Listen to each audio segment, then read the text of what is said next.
Hi everyone, welcome to my new video on an Epson XP2105, and this video is a collaboration with InkChip.net. More on that in just a bit. But before starting with the actual topic of the video of the waste ink, WIC and all there's behind it, I just want to clarify something.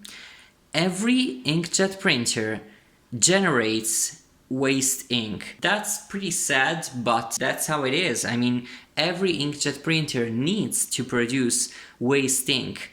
Waste ink is just regular ink that comes from your inkjet cartridges that gets wasted and gets collected in a container that is called the waste ink container, that contains some pads, some absorbers, and that's the waste ink absorbers.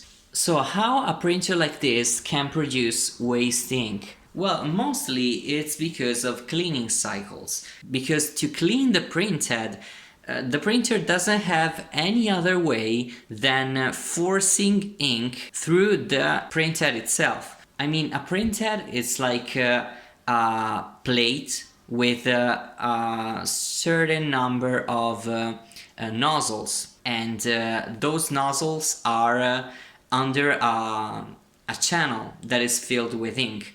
And there's some technology behind this, of course. But suffice to say that if ink has to pass through a huge number of nozzles, they are very, very small. They are smaller than a human hair. They can be easily clogged. I mean, ink does not stay liquid forever. When you print something, the ink that comes onto the printed paper, it's not wet, it's instantly dry. So you cannot expect that ink stays liquid forever inside of the printhead channels. That ink will probably dry up and you will need to perform a cleaning cycle to clean the printhead. And that happens automatically or when the user asks for that. So when the ink dries up inside of the printhead, the only thing you have to do and the only thing you can do is run a cleaning cycle and hope that the clog frees up. Another reason why the printer produces waste ink is when you power it on and you start a printing job. I mean, when I power on the printer, watch this. So the printer moves to the right and the motor of the purge pump actuates, and that is a very, very short period of time. So very, very short. It's way shorter than a cleaning cycle would be. But even powering the printer on and starting a print job or anything like that can actually produce waste ink. A very little amount, a non-sensible amount, but can actually happen. And as I mentioned before, that waste ink goes into the waste ink container inside of the printer itself. And that container is not endless, it's not infinite, it's able to contain a limited amount of ink. So what happens when you produce so much waste ink that those pads get saturated? Well, the printer will stop working and will tell you that parts inside of your printer has reached their lifetime rating. So you need to take the printer to an Epson service provider and get it fixed. Well, that is true, but it's not necessary to take the printer to an Epson service provider in most of the cases. First of all, you can replace the pads and clean them. Most of the times they can be cleaned on your own. It's not necessary to get the printer to an Epson service provider to replace the entire tank. I have several videos on this channel showing you how to replace those pads or how to clean them.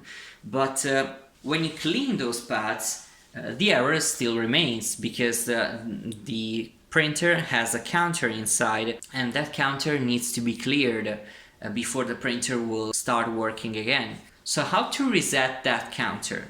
Well, there's two ways. The first way is to use the WIC Reset Tool that InkChip provides. And that is a very convenient tool because you can just install it on your computer. It's very lightweight, and you just need to connect your printer via USB on your computer. You can buy a key on their site for $9.99, and you can reset the counter on your own. No need to take the printer to an Epson authorized dealer to do that for you. The second option, as I featured some time ago, is to use an Epson service program that is called the Epson Adjustment Program.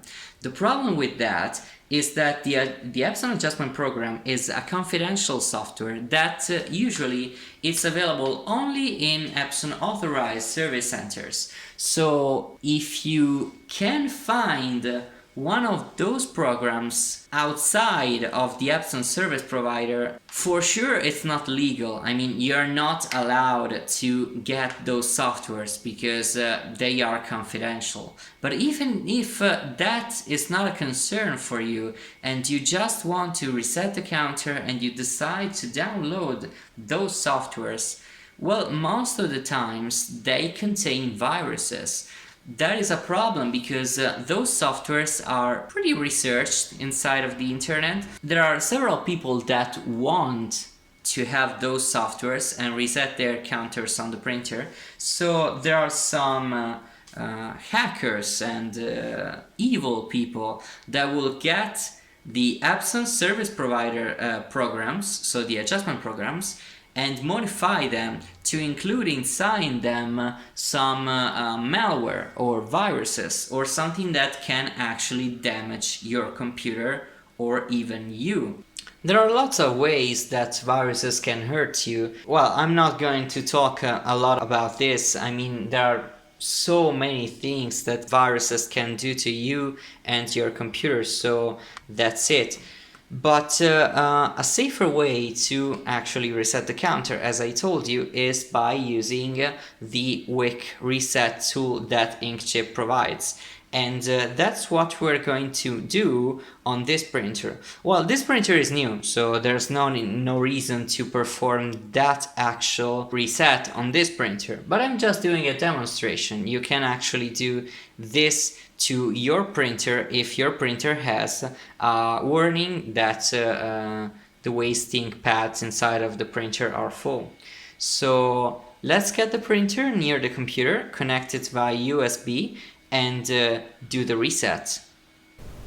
And here we are on the computer. As you can see, I have already installed InkChip Wic, but we're going to download it anyway. I will show you how to download the software and install it on your computer. First thing you have to do is go to inkchip.net, as you can see here. Then you can go to Wic. On the top of the page you can see laser, Wic, price, WIC here, and here is the page where you can actually buy a key to do the reset, but we are just downloading the software now, so you can download the software for free. Here you can select English to download the software and open the file that you have actually downloaded, and this page will open up.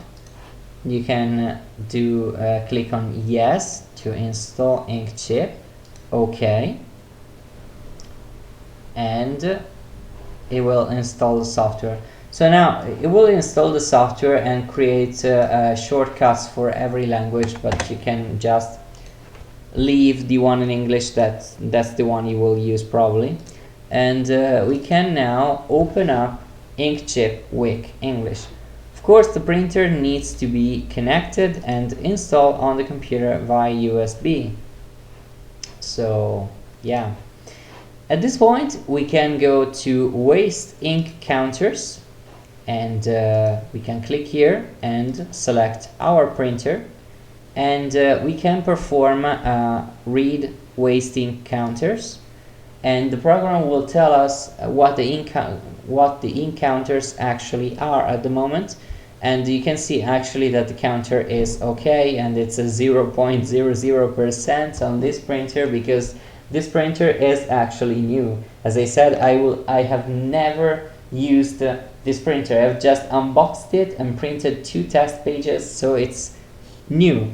But I will perform the reset anyway on this printer, just as a demonstration. I don't have other printers to perform this reset. Okay, so resetting the ink counters, it's very easy. You just need to click on the second box here, Reset Waste Ink Counters. It's the same page where we have read waste ink counters just a moment ago. So you click here, and it asks you for a reset waste ink key. And that key can be found on the same page where we downloaded the software before. You can find here the prices for 1 key, 3 keys, or 5 keys. Of course, there's a discount if you buy more of one of the keys, but here you can see the price for 1 key is $9.99 US. You can click buy here and proceed to the checkout. You can buy the key via credit card, Visa, MasterCard, or any other card is accepted. Put in here your details, and they will actually send you an email with the code that you will need to perform the reset. So we will just get our key, paste it in here, and click OK.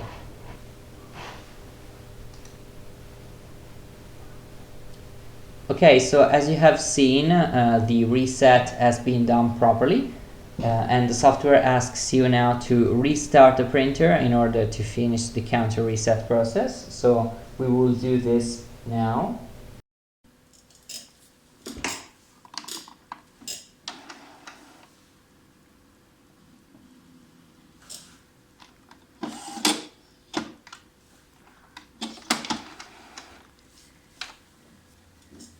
Okay, so let's start the printer again.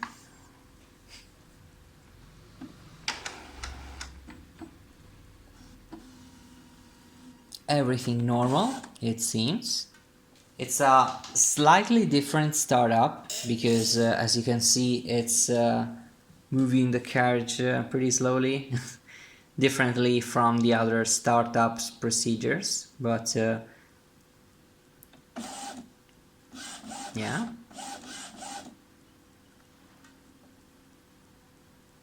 And the printer started properly. As you can see, solid green light, printer is ready. So let's check the counters on the software now.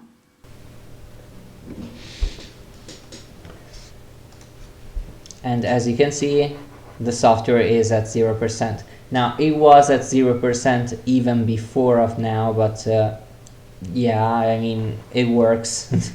You just see it does in fact work. So thank you for watching the video. I hope it has been useful for you. In the description you can find every link that you need to actually perform this reset on your printer.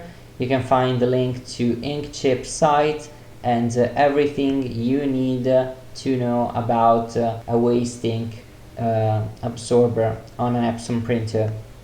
So thank you for watching the video. If you liked it, hit the like button, subscribe for more videos, and yeah, thank you. I hope you learned something, and see you in the next video. Bye.